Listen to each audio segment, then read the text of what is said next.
There have been 4 rounds of talks at the level of the corps commanders, Abhishek.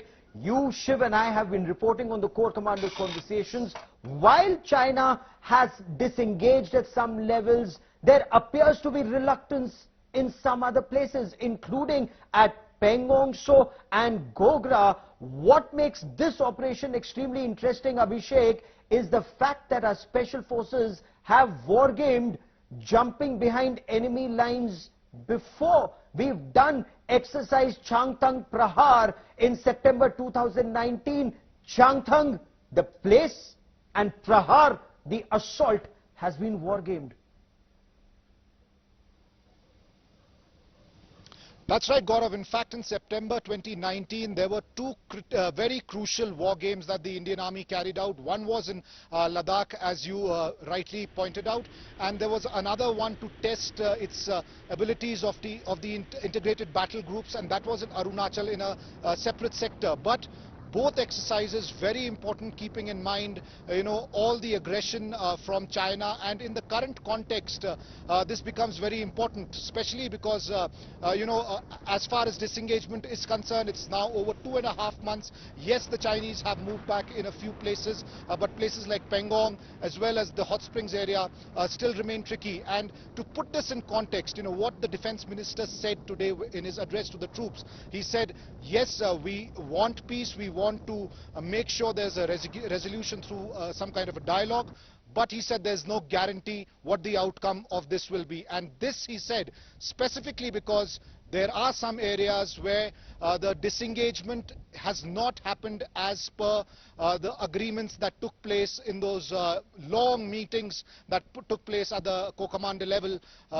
Now the Indian armed forces need to explore all options, and that was very clear when the Defence Minister spoke to the troops barely 40 kilometers away from the Finger 4 area that has been the center of confrontation between the two armies for the last 2.5 months.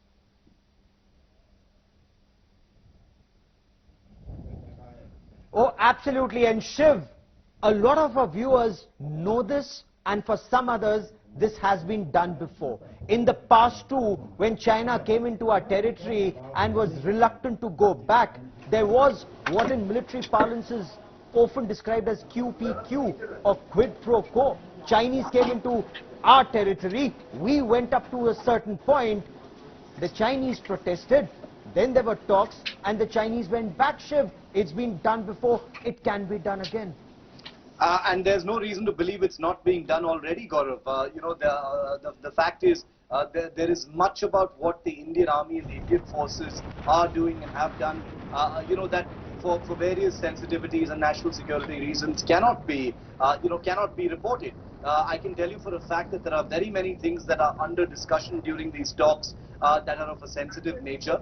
I won't comment on whether they pertain to QPQ, quid pro quo, or any kind of exchange or leverage that India may have. That is up to the generals. I'm no one to advise them. But I can tell you that our reporting has been absolutely bang on in terms of India not just being in a defensive posture in some particular places. It started with the Galwan Valley, where it was India's initiative. A narrative has been spread by some vested interests that this was defensive in nature, but this was India not only defending its territory, but also sending out a very clear message to the Chinese on their side of the line of actual control. And that's why you've seen the disengagement in the Galwan Valley succeed quite well, because of the message that was sent out by India there. It's more complicated in Gogra and Hot Springs, as Abhishek rightly pointed out. But going forward, I think the phase-wise disengagement that you're going to see will have to speed up. The winter months are coming.